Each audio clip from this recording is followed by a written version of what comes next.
आणि आजच्या या सारथीच्या यशस्वी विद्यार्थ्यांच्या सत्कार सोहळ्यामध्ये मंचावर उपस्थित असलेल्या राज्याच्या प्रथम महिला उपमुख्यमंत्री माननीय सुनेत्राताई पवार, आमचे सहयोगी राज्याचे उच्च व तंत्र शिक्षण मंत्री चंद्रकांत दादा पाटील, खासदार मेधाताई कुलकर्णी, त्याचप्रमाणे महापौर मंजुषाताई नागपुरे, सारथीचे अध्यक्ष श्री अजित निंबाळकरजी, अण्णासाहेब पाटील आर्थिक विकास महामंडळाचे अध्यक्ष नरेंद्र पाटीलजी, सन्माननीय आमदार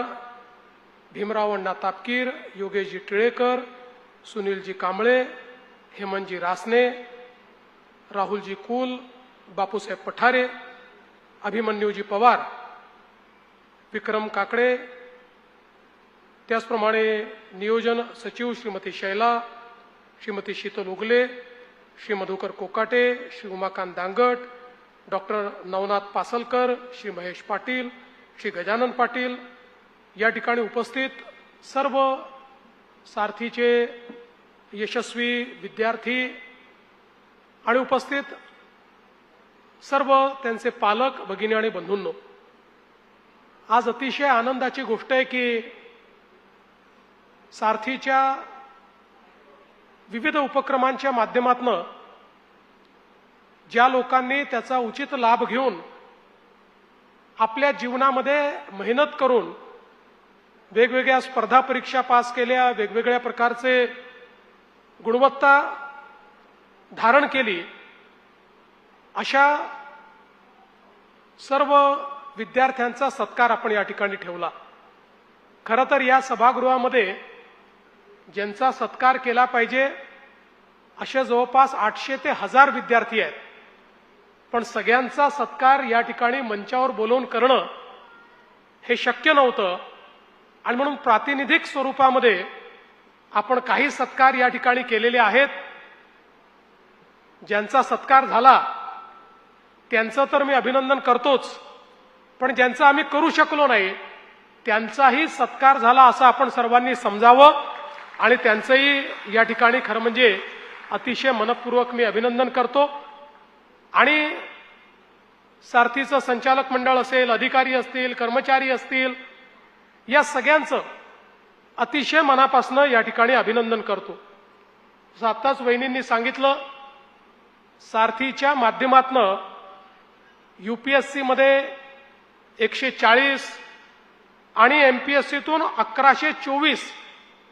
आपल्या मराठा समाजाचे युवक आणि युवती हे आज विविध प्रशासकीय सेवांमध्ये त्या ठिकाणी दाखल झाले आहेत। बँकिंग परीक्षांमधनं देखील 500च्या वर तरुण तरुणी त्या ठिकाणी सिलेक्ट झाले आहेत आणि वेगवेगळ्या प्रशिक्षणाच्या माध्यमातून 13,000 पेक्षा जास्त या ठिकाणी प्रशिक्षित होऊन आता रोजगारक्षम किंवा रोजगाराला लागलेले अशा पद्धतीनं आपल्याला तरुण तरुणी दिसतात। जवळपास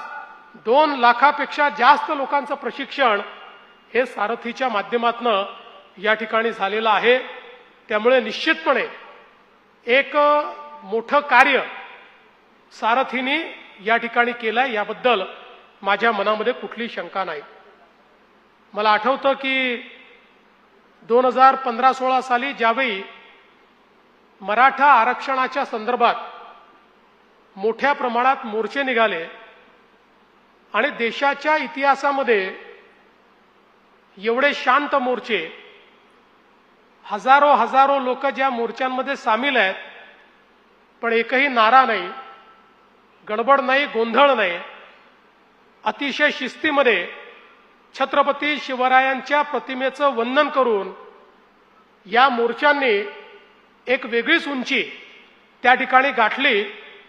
आणि समाजामध्ये आपली मागणी मांडण्याकरता एक अभिनव अशा पद्धतीची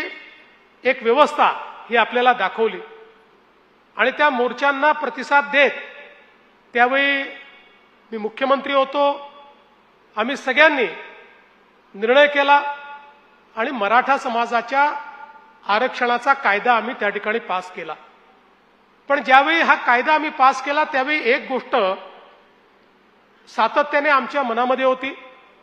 कारण या आंदोलनाच्या निमित्ताने राज्यभरातल्या आणि देशभरातल्या अनेक तज्ज्ञांशी चर्चा व्हायची. मराठा समाजातले अनेक विचारवंत, बुद्धिवंत, विशेषज्ञ यांच्याशी चर्चा व्हायची की ही जी काही परिस्थिती आपल्याला पाहायला मिळते, एवढा मोठा समाज आहे, अनेक वर्ष ज्या समाजाने गावगाड्याचा कारभार हाकला, ज्या समाजाने स्वराज्याच्या स्थापनेमध्ये एक अत्यंत मोलाची भूमिका निभावली, ज्या समाजामध्ये राजकीय क्षेत्रामध्ये एक मोठी प्रगल्भता पाहायला मिळते, तो समाज एक मोठा वर्ग त्यातला आजही हा आपल्याला सामाजिक आणि विशेषतः शैक्षणिक आणि आर्थिक दृष्ट्या मागासलेला का दिसतो?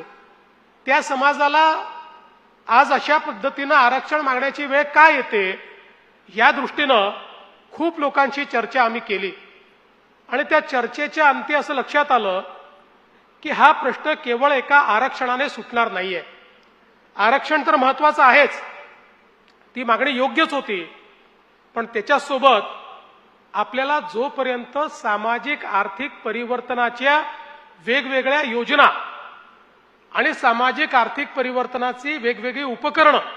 हे आपण सुरू करत नाही, तोपर्यंत समाजामध्ये विशेषतः जे एक प्रकारे निर्वासित आहेत, जे लोक समाजामध्ये मागे राहिले आहेत, अशा लोकांना या स्पर्धेच्या युगामध्ये आपण आणू शकणार नाही. आणि मग आरक्षण दिलं तरी देखील समाजातला